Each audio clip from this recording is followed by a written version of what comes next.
ซาน้องอย่าห่วงอายคนนี้ให้น้องโชคดีไปมีความสุขเถิดนาหากกับคนมีเจ้าคงสมดังบูลาน้องจงไปซาเพราะว่าอายนี้มันโดนหน้ามนความจนนั้นเป็นกำแพงอายหักน้องแหงพ่อแม่ของน้องบ่สนถ้าหากกันไปก็คงบ่ได้หน้ามนนี่คือคำอ้ายเหตุผลคนจนแม่น้องบ่เอาไปซาไปตับใจแม่น้องลาส่วนอ้ายนี่นาบ่ถือสายตาแม่เจ้าอ้ายหูตัวดีว่าอ้ายบ่มีคือเขาบ่สมกับเจ้าสองเฮาก็เลยแยกกัน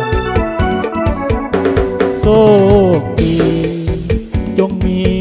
แต่ความสุขสันต์อดีตเก่านานจอมขวัญจงได้ลืมมันตัดใจสาน้องเนื้อทองอย่าห่วงไอ้นั้น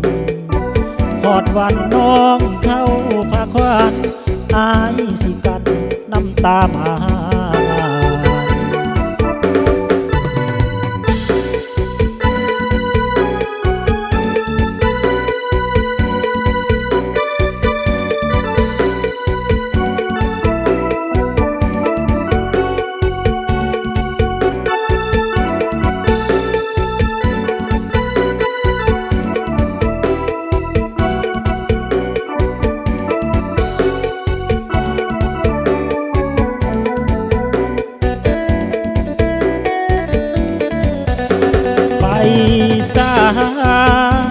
ไป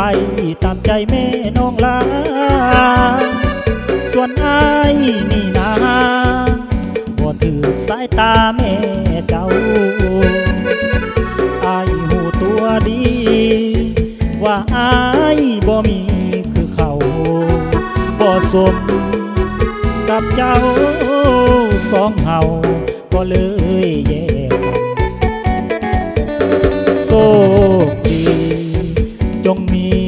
แต่ความสุขสันต์อดีตเก่านานจอมขวัญจงได้ลืมมันตัดใจสาน้องเนื้อทองอย่าห่วงอ้ายนั้นพอดวันน้องเข้าพาควันอ้ายสิกันน้ำตามา